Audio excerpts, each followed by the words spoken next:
Ang lakas-lakas ng kutob ko. Pakiramdam ko, matatagpuan ko na talaga yung lolo ko.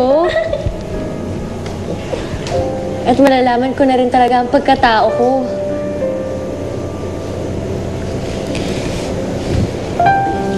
Kailangan ko na talaga makausap si Sir Changhi.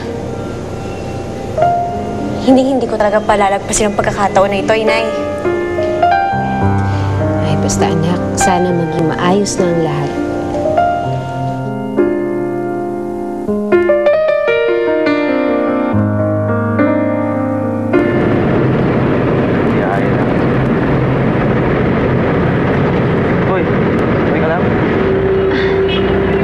Ayos lang ako.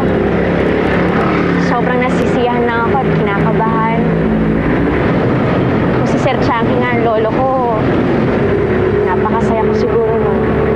Sana yung sipina mo, paano na? Bakit mo naman natanong yan? Alam mo, si Inay, masaya siya na mahanap ang pamilya ko. Hindi, paano yung sitwasyon?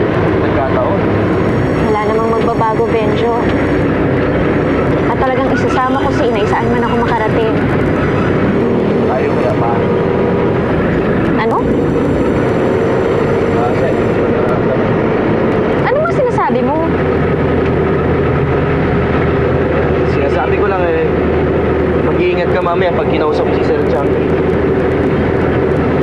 Mamaya makapuli ka na naman ng dalawang ay, kultihin ko yung pag-sumunod ka. Bahala na. At handa ako. Dapat lang, no?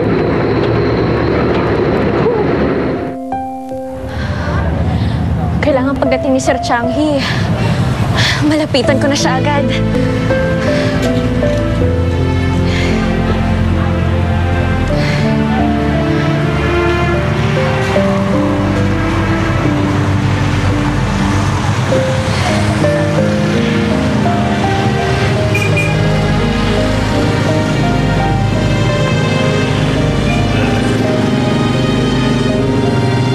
Sir Changhi!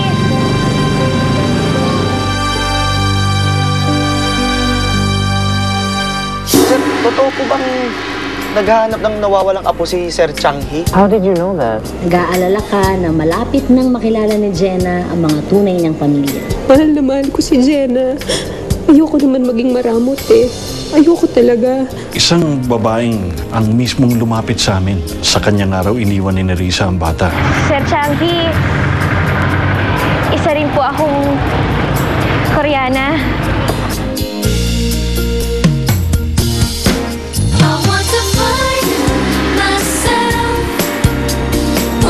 Pinakilig ka ng gusto ng mga loving moments sa Koreana.